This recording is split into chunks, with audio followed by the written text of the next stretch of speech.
Hello guys, तो इस video में हम एरोमेटिक हेट्रोसाइकल्स के बारे में पढ़ेंगे। हेट्रोसाइक्लिक सिस्टम जो है दो टाइप के होते हैं, एक एरोमेटिक हेट्रोसाइक्लिक सिस्टम होते हैं और एक नॉन एरोमेटिक हेट्रोसाइकल्स होते हैं। तो इस वीडियो में हम जो है एरोमेटिक हेट्रोसाइकल्स के बारे में पढ़ेंगे। अलग अलग मेंबर की रिंग जो होती है एरोमेटिक हेट्रोसाइकिल में, उनको हम कवर करेंगे। ठीक है, तो सबसे पहले स्टार्ट करते हैं 6 मेंबर्ड हेट्रोसाइकिल या 6 मेंबर्ड एरोमेटिक हेट्रोसाइकिल। ठीक है, तो जनरली हमें जो एरोमेटिक हेट्रोसाइकल्स पढ़ने हैं वो हम जनरली 6 मेंबर्ड या फिर 5 मेंबर्ड में पढ़ेंगे, और उससे जो छोटे वाले हैं वो हमें सैचुरेटेड पढ़ने होते हैं, यानी उन्हें हम एरोमेटिक नहीं कहेंगे। ठीक है, यानी नॉन एरोमेटिक हेट्रोसाइकिल में आएंगे, जो कि हम नेक्स्ट वीडियो में कवर करेंगे। इस वीडियो में हम 6 मेंबर्ड और 5 मेंबर्ड एरोमेटिक हेट्रोसाइकल्स के बारे में पढ़ेंगे। तो सबसे पहले बात करते हैं कि जो 6 मेंबर्ड एरोमेटिक हेट्रोसाइकिल होंगे, जैसे मैंने यहाँ पे पायरिडीन बनाया है, तो इनका बिहेवियर बेंजीन के जैसा होगा। बेंजीन का ही डेरिवेटिव है।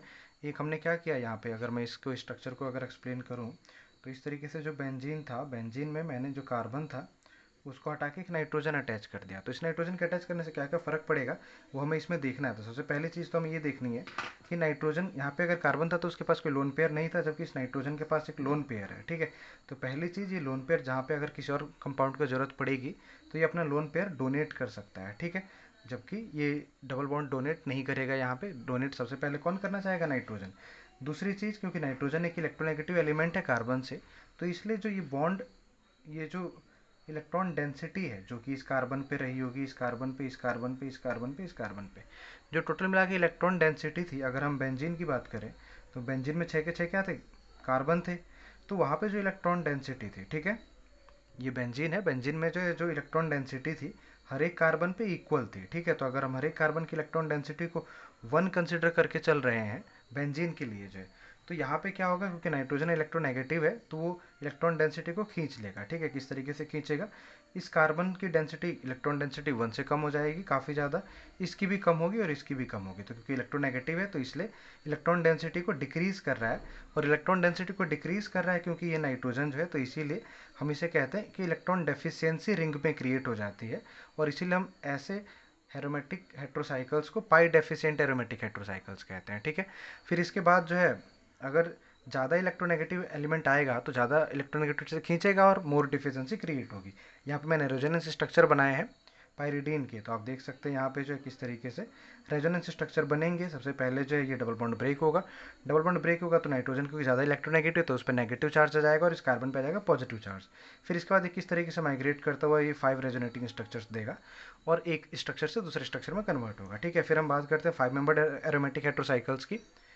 तो 5 मेंबर्ड जो हमारा डेरिवेटिव है, इसको मैं अगर यहाँ पे बनाऊँ 5 मेंबर्ड को, तो ये बेसिक डेरिवेटिव जो है इस तरीके का होता है। ठीक है, अगर मैं यहाँ पे n चलो कंसिडर कर लेते हैं।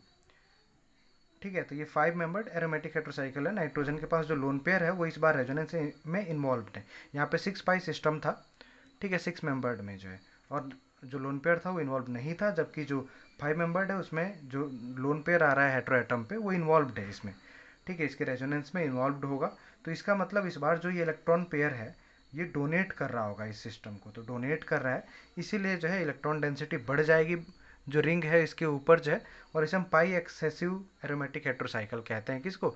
5 मेंबर्ड वाले को। ठीक है, तो ये इसका डेरिवेटिव होता है, साइक्लोपेंटाडाइनाइल आयन का डेरिवेटिव होती है जो है। तो एक मैंने यहाँ पे बनाया। रेजोनेटिंग स्ट्रक्चर की बात करें तो सबसे पहले जो एक्स होगा अपना लोन पेयर देगा, और यहाँ पे डबल बॉन्ड आ जाएगा, चार्ज जो है यहाँ पे शिफ्ट होगा माइनस चार्ज, और ये माइनस चार्ज मूव करेगा।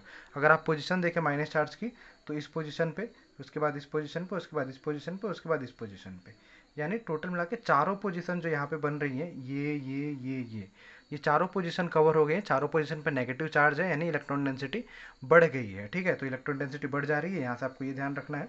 फिर अगर मिक्स टाइप के हैं, जैसे ये है यहाँ पे जो है, ठीक है, तो मिक्स्ड में जो है पाई, अगर यहाँ पे 2 नाइट्रोजन है, ठीक है, तो अगर मैं इस नाइट्रोजन की बात करूंगा तो इसका लोन पेयर इन्वॉल्व है, यानी ये पाई एक्सेसिव वाला है, और ये नाइट्रोजन इसका लोन पेयर इन्वॉल्व नहीं होगा, तो ये पाई डेफिशिएंट वाला है। तो पाई डेफिशिएंट पाई एक्सेसिव दोनों एक साथ है, मिक्स्ड जो है। फिर इसके बाद स्ट्रक्चरल टाइप की बात करें तो स्ट्रक्चरल टाइप में अलग अलग टाइप हो सकते हैं। 6 मेंबर्ड हो सकते हैं जो कि प्लेनर होंगे। इसमें आपके जो है ये 135 ट्राइएजीन है, ये है फॉस्फोबेंजीन, ये पायरिलियम कैटायन है, और ये थायोपायरिलियम कैटायन है। ध्यान रखना पायरिलियम कैटायन में एक ही बेंजीन रिंग होती है। ठीक है, ऑक्सीजन पे पॉजिटिव चार्ज है इसलिए कैटायन कहते हैं। और aromatic character decreases as the size of the heteroatom increases, तो साइज जो है जैसे जैसे बढ़ता जाएगा वैसे वैसे एरोमेटिक कैरेक्टर घटता जाएगा। ठीक है, फिर इसके बाद 5 मेंबर्ड की बात कर सकते हैं। 5 मेंबर्ड में हमने कहा कि अलग अलग तरह ये प्लेनर होंगे, sp2 हाइब्रिडाइजेशन होगा, लोन पेयर होगा हेटेरो एटम पे, और एरोमेटिसिटी इलेक्ट्रोनेगेटिविटी पे डिपेंड करेगी। जितना ज़्यादा इलेक्ट्रोनेगेटिव होगा उतनी कम एरोमेटिसिटी होती है। ठीक है, एरोमेटिसिटी आगे हम डिटेल में पढ़ेंगे। तो ये पाइरोल, थायोफिन, फ्यूरान, इमाइडाजोल, पायराजोल, आइजो ऑक्साजोल और ऑक्साजोल, ये कुछ एग्जांपल्स मैंने लिखे हैं यहाँ पे। फिर इसके बाद बात करते हैं थर्ड टाइप की, जो कि है बेंजोफ्यूज्ड एरोमेटिक साइकिल। इसमें भी जो है बेंजोफ्यूज्ड एरोमेटिक साइकिल 6 मेंबर्ड वाली हो सकती है या फिर 5 मेंबर्ड वाली हो सकती है। ठीक है, तो मैंने यहाँ पे लिखा हुआ है एरोमेटिसिटी। अब यहाँ पे 2 रिंग अगर आ गई हैं तो इससे क्या फ़र्क पड़ेगा, एरोमेटिसिटी पे डिक्रीज हो जाएगी। ये हमें ध्यान रखना है कि अगर एक सिंगल रिंग होते पायरिडीन ज़्यादा एरोमेटिक होगा बजाय कि 2 रिंग के। क्यों? क्योंकि यहाँ पे बॉन्ड अल्ट्रेशन हो जाता है। बॉन्ड अल्ट्रेशन का मतलब इलेक्ट्रॉन डेंसिटी अलग अलग हो जाती है, जिसके कारण एरोमेटिसिटी डिक्रीज हो जाती है। अगर 5 मेंबर्ड रिंग भी है तब भी इसी तरीके से होगा। अदर्स भी हो सकते हैं, जैसे कि इसमें 6 और 7 मेंबर्ड मिक्स हो जाएं या फिर अलग अलग तरीके से मिक्स हो सकते हैं। फिर एरोमेटिसिटी की बात इंपॉर्टेंट है। एरोमेटिसिटी के लिए हमें पता है कि 4n+2 पाई इलेक्ट्रॉन्स होने चाहिए, साइक्लिक होना चाहिए, प्लेनर सिस्टम होना चाहिए। Depends on delocalisation of pi electrons. तो अगर हम बात करते हैं 5 मेंबर्ड की, तो इलेक्ट्रोनेगेटिविटी पर डिपेंड करेगा। जो ज़्यादा इलेक्ट्रोनेगेटिव होगा वो अपने इलेक्ट्रॉन डेंसिटी को अपनी तरफ खींच रहा होगा, यानी वो जो रिंग है उसमें इलेक्ट्रॉन डेंसिटी नहीं देगा, तो डीलोकलाइजेशन नहीं होगा वहाँ पे अच्छे से जो है। तो सबसे ज़्यादा इलेक्ट्रोनेगेटिव सल्फर, नाइट्रोजन, ऑक्सीजन में से जो है ऑक्सीजन होता है, तो इसलिए सबसे कम एरोमेटिक होगा नाइट्रोजन उसके बाद, और सबसे ज़्यादा एरोमेटिक सल्फर वाला 5 मेंबर्ड का होगा। ठीक है, यानी जो इसका नाम होता है क्या, थायोफिन। तो थायोफिन सबसे ज़्यादा एरोमेटिक होगा, फिर पायरोल होगा एरोमेटिक, और फ्यूरान सबसे कम एरोमेटिक होता है। ये ध्यान रखने वाली बात है।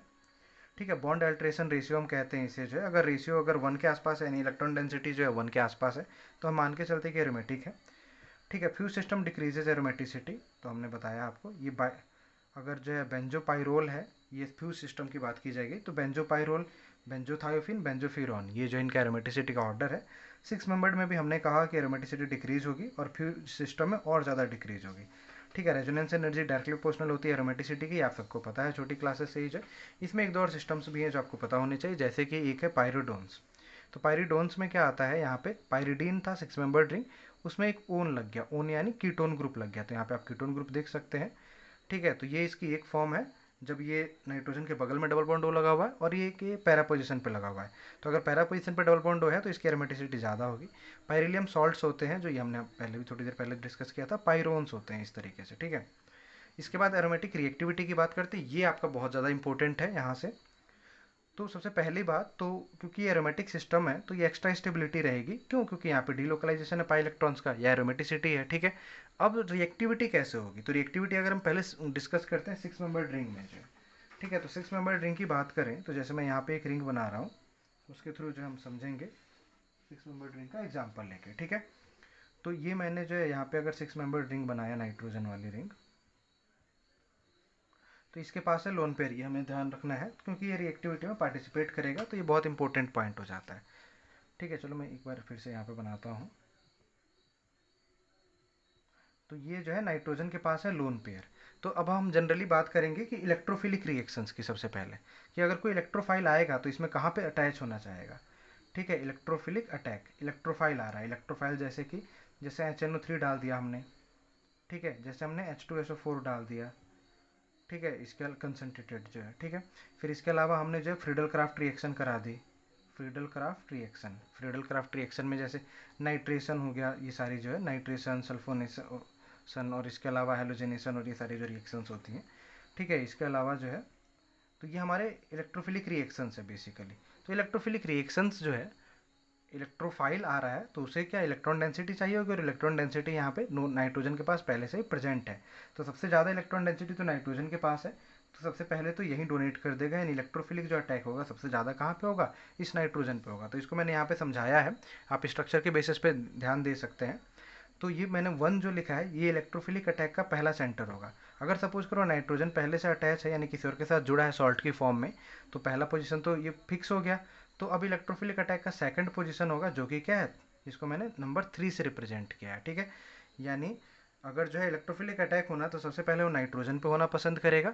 अगर नाइट्रोजन पहले से ही भरा हुआ है, यानी इसके साथ कोई और ग्रुप अटैच है ऑलरेडी जो है, तब जाके जो इलेक्ट्रोफिलिक अटैक है वो इसके बगल वाले कार्बन यानी मेटा पे अटैक होता है। 6 मेंबर्ड रिंग में आपको ध्यान रखना है, यानी 1 2 3 3 पोजीशन पे अटैक होता है किसका, सेकंड इलेक्ट्रोफाइल का। ठीक है, यानी अगर फर्स्ट वाला पहले से भरा हुआ है। तो अब बात करते हैं न्यूक्लियोफिलिक अटैक की। तो न्यूक्लियोफिलिक अटैक में ये जो है, जो नाइट्रोजन के बगल वाले कार्बन हैं ये सेकंड पोजीशन को दिखाते हैं, और ये जो है बेसिकली न्यूक्लियोफिलिक अटैक का सेंटर दिखा रहे हैं, ठीक है। और इसी तरीके से जो नंबर 4 है, अगर ये दोनों सेंटर्स भरे हुए नाइट्रोजन के अगल बगल वाले अगर पहले से भरे हुए हैं और कोई न्यूक्लियोफाइल आ रहा है तो कहाँ पे अटैक करेगा, फोर्थ पोजीशन पे, ठीक है। तो ये आपको ध्यान रखना है।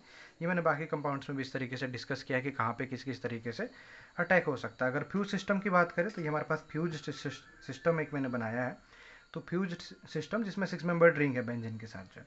तो इसमें सबसे पहले अगर इलेक्ट्रोफिलिक अटैक होना होगा तो नाइट्रोजन पे होगा या फिर इसकी मेटा पोजीशन पे होगा, ठीक है। तो ये मैंने आपको बता दिया कि अगर इलेक्ट्रोफिलिक अटैक होना है तो ये अगर इस तरीके से है यहाँ पे, इस तरीके से, ठीक है। तो इलेक्ट्रोफिलिक अटैक होना है तो सबसे पहले तो यहाँ होगा, उसके बाद यहाँ होगा। अगर ये वाला भरा हुआ है तो यहाँ पे होगा इलेक्ट्रोफिलिक अटैक जो है 6 मेंबर्ड रिंग में। तो हमने कहा कि 1 2 3 3 पोजीशन पे अटैक होता है इलेक्ट्रोफाइल का, किसमें, 6 मेंबर्ड रिंग में, जब वो बेंजीन के साथ है तब। और अगर वो बेंजीन के साथ नहीं है तब भी जो है, दोनों केसेस के लिए सेम है 6 मेंबर्ड रिंग की कहानी। अब देखते हैं 5 मेंबर्ड रिंग की कहानी क्या है। तो 5 मेंबर्ड रिंग की कहानी को देखें हम, तो ये है हमारे पास, हमने देखा कि नाइट्रोजन जो है, जो इसका लोन पेयर जो है वो रेजोनेंस में इन्वॉल्व है, और रेजोनेंस में इन्वॉल्व होने के कारण वो अल्फा और बीटा इन चारों कार्बन्स पे इलेक्ट्रॉन डेंसिटी बढ़ा रहा है। तो क्योंकि इस पे इलेक्ट्रॉन डेंसिटी बढ़ गई है तो कोई भी इस पे न्यूक्लियोफिलिक अटैक नहीं होगा, ठीक है। यानी कोई भी न्यूक्लियोफाइल जिसको इलेक्ट्रॉन की ज़रूरत है वो नहीं आएगा यहाँ पे, ठीक है। यहाँ पे इलेक्ट्रोफिलिक अटैक होंगे केवल जो, और इलेक्ट्रोफाइल क्योंकि यहाँ पे इलेक्ट्रॉन डेंसिटी ऑलरेडी यहाँ पे काफ़ी ज़्यादा है तो इलेक्ट्रोफाइल आएगा जिसे इलेक्ट्रॉन चाहिए होगा और इलेक्ट्रोफाइल अटैक करेगा। तो इलेक्ट्रोफाइल सारी पोजीशन पे अटैक कर सकता है। सपोज करो मैंने इसकी रिएक्शन जो है ब्रोमीन के साथ करा दी तो चारों पोजीशन पे ब्रोमीन लग जाएगा, ठीक है। लेकिन अगर जो है सपोज करो हम चाहते हैं कि किसी एक पोजीशन पे ब्रोमीन लगे तो वो पोजीशन कौन सी होगी, जो नाइट्रोजन के बगल वाली। ये ध्यान रखना, 1 2 2 पोजीशन में इसको नाम दे रहा हूँ। अगर 6 मेंबर रिंग था तो 3 पोजीशन पे अटैक हो रहा था इलेक्ट्रोफाइल का, लेकिन 5 मेंबर रिंग में 2 पोजीशन पे अटैक होता है इलेक्ट्रोफाइल का। ये आपको ध्यान रखना है। फिर अगर फ्यूज सिस्टम है, जैसे यहाँ पे है 6 मेंबर रिंग के साथ एक 5 मेंबर रिंग है, तो हमने जो है जब 6 मेंबर्ड की बात की तो हमने कहा कि 3 पे जो है अटैक होता है इलेक्ट्रोफाइल का। यहाँ पे भी जो है अगर मैं नेमिंग करूँ 1 2 3, तो 3 यानी जो बीटा पोजीशन से मैंने रिप्रेजेंट किया है तो वो प्रिफरेंशियल होता है। प्रिफरेंशियल का मतलब है कि पहले अटैक कहाँ पे प्रीफर करना पसंद करेगा, वो 3 वाली पोजीशन पर अटैक करना पसंद करेगा, 1 2 3। ये आपको ध्यान रखना है। यहाँ से क्वेश्चन आते हैं काफ़ी ज़्यादा जो है, यानी अगर मैं नाइट्रेशन करा रहा हूँ तो यहाँ पे NO2 लग जाएगा। अगर मैं कोई सा भी और इलेक्ट्रोफाइल ला रहा हूँ तो इसी तरीके से अगर मैं H2SO4 के साथ करा रहा हूँ तो यहाँ पे SO2 लग जाएगा, या फिर मैं इसकी रिएक्शन जो है एल्डिहाइड के साथ करा रहा हूँ तो यहाँ पे ग्रुप जुड़ जाएगा, जो भी जुड़ना है, कार्बल्डिहाइड जुड़ जाएगा थर्ड पोजीशन पे। तो ये आपको ध्यान रखना है। अगर फ्यूरान है, ठीक है, यहाँ पे अभी क्या है, मैंने नाइट्रोजन सल्फर अगर है तब ये थर्ड पोजीशन पर अटैक होता है। एक स्पेशल केस होता है कि अगर फ्यूरान है, यानी अगर यहाँ पे ऑक्सीजन है तो अल्फा पोजीशन पे ही जो है प्रेफरेंशियल अटैक माना जाता है। तो ये आपका जो है एरोमेटिक हाइड्रोसाइकिल वाला पार्ट जो है खत्म हो जाता है। नेक्स्ट वीडियो में हम जो है नॉन एरोमेटिक हाइड्रोसाइकिल्स कवर करेंगे। Thank you.